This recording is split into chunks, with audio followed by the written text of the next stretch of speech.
आप सभी जानते हैं कि सभी राजनीतिक पार्टियों ने अपने उम्मीदवार मैदान में उतार दिए हैं। ऐसे में थानेसर विधानसभा क्षेत्र से कांग्रेस पार्टी से अशोक अरोड़ा मैदान में उतर चुके हैं और आज उन्होंने अपना नामांकन दाखिल भी कर दिया है। ऐसे में जो पुराने कार्यकर्ता, जो वरिष्ठ नेता हैं जो कांग्रेस पार्टी के, उनमें कहीं ना कहीं नाराजगी नजर आ रही है। इस वक्त हमारे साथ कांग्रेस पार्टी के वरिष्ठ नेता लक्ष्मीकांत शर्मा जी इस वक्त हमारे साथ मौजूद हैं। आइए जानते हैं जो अशोक अरोड़ा जी को उम्मीदवार घोषित किया गया है उनके बारे में उनका क्या कहना है। जी सर, क्या कहेंगे जो अशोक अरोड़ा जी को मैदान में उतारा है, और आप काफ़ी समय से पार्टी के पुराने वर्कर रहे हैं, कार्यकर्ता रहे हैं, क्या कहेंगे? देखिए साहब, जहाँ तक अशोक अरोड़ा जी के मैदान में उतारने का मामला है, कांग्रेस पार्टी के आला कमान ने उन्हें थानेसर विधानसभा से अपना उम्मीदवार घोषित किया है। मैं उनको शुभकामनाएं देता हूँ, उनको बधाई देता हूँ कि एक चीज़ वो मांग रहे थे, हम भी मांग रहे थे।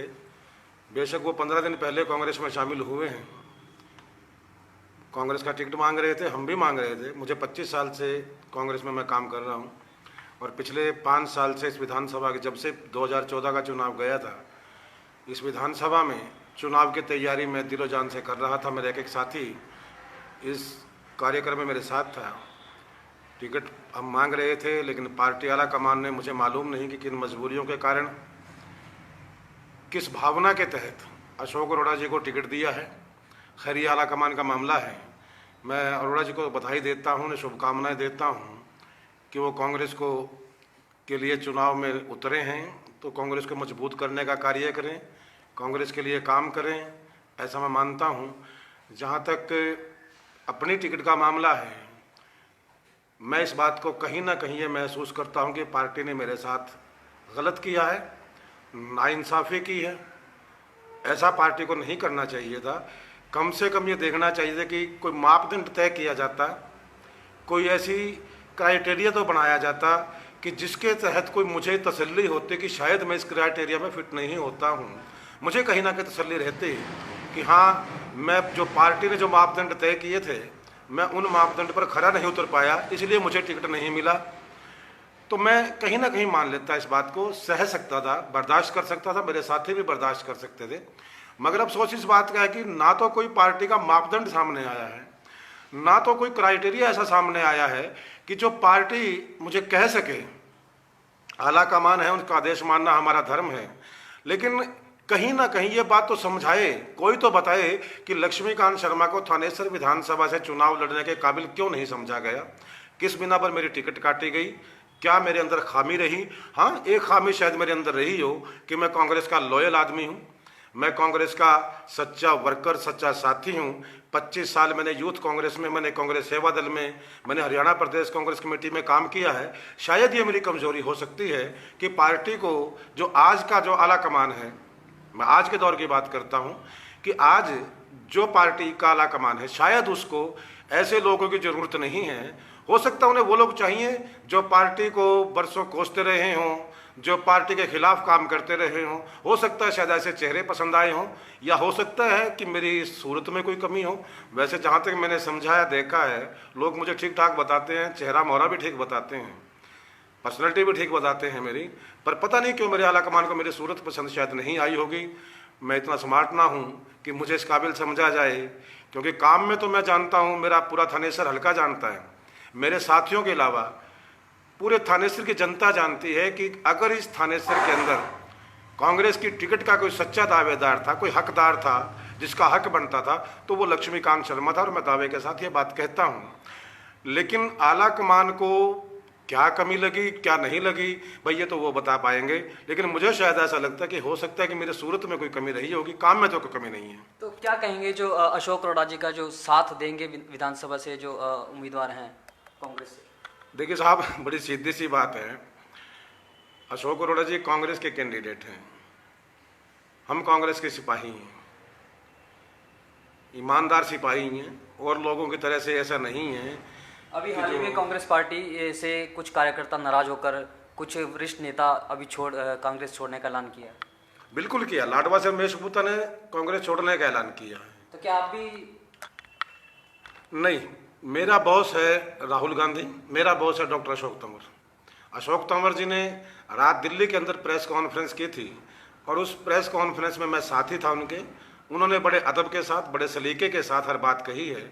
उन्होंने जिस तरीके से पार्टी के तमाम जो जिम्मेदारियां उनको दी गई थी उनसे त्यागपत्र दिया है, इसके अलावा वो कांग्रेस के सच्चे सिपाही के रूप में कार्य करेंगे। हम उन्हीं के लिए, क्योंकि एक बात मैं मानता हूँ, नाइंसाफ़ी हुई है, गलत हुआ है, मेरे हकों पर डाका डाला गया है, मुझे तबाह करने की कोशिश की गई है, मुझे बर्बाद किया गया राजनीतिक रूप से। लेकिन लक्ष्मीकांत शर्मा वो शख्सियत है जो तबाही और बर्बादी की परवाह नहीं करता। जितनी बार गिरता है उतनी बार फिर उठता है। और मैं आपके सामने ऐलान करता हूँ कि फिर उठूंगा, फिर लड़ूंगा और फिर मंजिल तक जाऊंगा। ना झुका हूं, ना अपने वजूद को झुकने दूंगा, ना साथियों का सर झुकने दूंगा। कांग्रेस किसी व्यक्ति विशेष के बाप की बापोती नहीं है, कांग्रेस किसी व्यक्ति विशेष की पार्टी नहीं है। ये दौर होता है।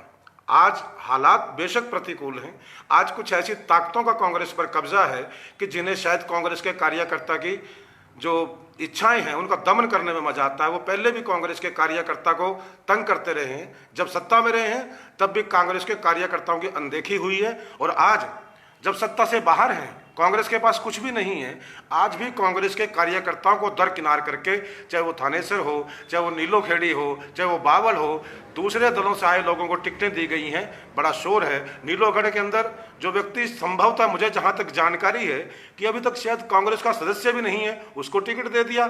यार, आपके पास क्या उम्मीदवार नहीं है क्या? नीलोगढ़ी में 20 उम्मीदवार थे जो 25-30 साल से, 15 साल से पार्टी के लिए काम कर रहे थे। सबको एक तरफ करके और एक आदमी को टिकट ऐसे को दिया गया जो कांग्रेस का सदस्य भी शायद अब तक ना हो। तो इस तरीके से कांग्रेस चलने वाली नहीं है। कांग्रेस को जेबी पार्टी बनाया जा रहा है। हम कांग्रेस में रहेंगे, कांग्रेस के लिए संघर्ष करेंगे, कांग्रेस के साथ रहेंगे और कांग्रेस को ऐसी ताकतों से फिर बचा करके लेके आएंगे। अभी अशोक अरोड़ा जी का बयान है कि जो पुराने रूठे हुए कार्यकर्ता हैं उनको मनाने के लिए वो पहुंचेंगे। तो अगर वो आपके पास आते हैं तो क्या आप? देखिए साहब, अशोक अरोड़ा जी का सुबह मेरे पास फ़ोन आया था, कल शाम को भी मेरे पास फ़ोन आया था। मैं दिल्ली था, मैं सुबह भी दिल्ली था, अभी आध घंटा पहले मैं कुरुक्षेत्र पहुंचा हूं। वो कैंडिडेट हैं, उम्मीदवार हैं, उनका फ़र्ज़ बनता है कि तमाम साथियों को साथ लेकर के चलें। अगर वो ऐसा करेंगे तो बहुत अच्छी बात मैं समझता हूँ। लेकिन जहाँ तक हमारा मामला है भाई, देखिए सीधी सी बात है, कांग्रेस में हूँ, कांग्रेस में रहूँगा, लेकिन मेरी अपनी टीम है, मेरे अपने साथी हैं, मेरे साथ वो लोग जुड़े हैं जब +2 में पढ़ते थे, ग्रेजुएशन कर रहे थे। आज से 25-30 साल पहले के साथी मेरे साथ जुड़े हुए हैं। मुझे उनकी भावनाओं की भी कदर करनी है। मुझे जो थानेसर हल्के की जनता है, जो पिछले 5 साल से कंधे से कंधा मिला करके मेरे साथ चल रही थी, लोग धनबल की राजनीति करते हैं, लोग पैसे की राजनीति करते हैं, मैं जनशक्ति की राजनीति करता हूँ। मैं कोई बड़ा अमीर आदमी नहीं हूँ, साधारण परिवार से आता हूँ। मेरे पिताजी जेबीटी टीचर थे, मेरे पास थोड़ा बहुत ज़मीन, कृषि की ज़मीन है, खेती की ज़मीन है, गरीब परिवार से ही मैं आता हूँ। और अगर मैं राजनीति में कहीं यहाँ खड़ा हूँ, जिस मुकाम पर आज मुझे ये मान रहे हैं कि एक आप मेरे सामने बैठे हैं इस बात के लिए, तो वो सिर्फ और सिर्फ 2 चीज़ों की वजह से है। एक, मेरे वो साथी जो पिछले 25-30 साल से राजनीतिक रूप से, सामाजिक रूप से मेरे साथ हैं, और दूसरा थानेसर की जनता। मुझे जो भी फैसला लेना होगा, मुझे जो भी बात करनी होगी, मैं उस जनता के साथ, हल्के की जनता के साथ, अपने स्थानीय जो मेरे साथी हैं, जो मेरे साथ चलते हैं, मैं उनकी सलाह मशवरे के बिना कोई कदम उठाऊंगा नहीं। उनसे बात करूंगा, जैसा उनका फैसला होगा मैं उसके हिसाब से चलूंगा। बस इतना जरूर है कि कांग्रेस का सिपाही हूं, कांग्रेस का साथी हूं। अभी अशोक तंवर जी का बयान है कि जो हरियाणा कांग्रेस है, सोनिया गांधी और राहुल की जो कांग्रेस पार्टी ना करके हुड्डा कांग्रेस है, उसके बारे में क्या कहें? बड़ा स्पष्ट है साहब, ये ना तो अशोक तंवर जी के कहने की बात है, ना ये लक्ष्मीकांत शर्मा के कहने की बात है। ये तय है कि जिस प्रकार से हरियाणा के अंदर टिकटों का वितरण किया गया है, जिस प्रकार से हरियाणा के अंदर टिकटें बांटी गई है, कि एक लक्ष्य रखा गया मेरे हिसाब से कि क्या मापदंड था टिकटों का, मुझे जो समझ में आया है, क्राइटेरिया एक समझ में आया है कि जो सच्चा कांग्रेसी हो, जो कांग्रेस का साथी हो, जिसने कांग्रेस के लिए संघर्ष किया हो, जो कांग्रेस के लिए जान दे सकता हो, सिर्फ ये मापदंड रहा कि ऐसे लोगों को टिकट नहीं देनी है। और टिकट सिर्फ उन लोगों को देनी है जो बाहर से आए हों, जो दूसरे दलों से आए हों, वो कांग्रेस के मेंबर हैं या नहीं हैं, तब भी कोई परवाह नहीं पड़ती। वो सिर्फ उसके ऊपर एक लेवल होना चाहिए कि हाँ वो दूसरे दल का है। मैं एक हल्के की बात करता हूँ कि जहाँ पर मुझे जानकारी मिली है, कल मैं दिल्ली में था, मुझे बताया गया कि वो व्यक्ति अपना नामांकन पत्र भरने के लिए भी एक तरफ लोकदल का झंडा लगा करके आता है और एक तरफ कांग्रेस का झंडा लगा करके आता है। किस लिए? क्यों? लोकदल की टिकट पर कांग्रेस की टिकट पर चुनाव लड़ना चाहता है। कांग्रेस की लिस्ट जारी नहीं हुई है, उसने लोकदल का टिकट मांग लिया, लोकदल का टिकट मिल गया, वो झंडा लगा चुका है ट्रैक्टर पे, तभी उसके पास मैसेज जाता है कि आपको कांग्रेस का टिकट मिल गया। तो वो पहले वाला झंडा भूल गया भाई, और दूसरी तरफ कांग्रेस का झंडा लगा के, यार ऐसे आदमियों को टिकट देते हो? इस तरीके से कांग्रेस चलाओगे क्या? इस तरीके से कांग्रेस को मारोगे क्या? तो अशोक तंवर ने बिल्कुल सही कहा है कि हरियाणा के अंदर भूपेंद्र सिंह हुड्डा ने एक अपनी प्राइवेट लिमिटेड कंपनी बनाने की कोशिश की है, कांग्रेस को अपने हिसाब से चलाने का प्रयास किया गया। मैं इसमें जिक्र करना चाहता हूं कि जहां तक मुझे मालूम पड़ा है, ये कितनी सच है कितना गलत है वो वक्त बताएगा, कि कुमारी शैलजा जो कि हरियाणा प्रदेश कांग्रेस कमेटी की अध्यक्षा हैं, उनके निजी साथियों को भी जब टिकटें नहीं मिलती तो मान लीजिए कि हरियाणा में कांग्रेस किसके सर पे चल रही है, किस तरीके से चल रही है। जी बिल्कुल, जैसा कि लक्ष्मीकांत शर्मा जी ने कहा कि टिकट ना मिलने को लेकर कहीं ना कहीं भावुक नजर आए हैं, और उन्होंने फिर भी ये कहा है कि मैं कांग्रेस पार्टी का सच्चा सिपाही हूं और कांग्रेस पार्टी के लिए ही दिन रात काम करूंगा। कुरुक्षेत्र से कैमरामैन सोनू के साथ सुनील कुमार।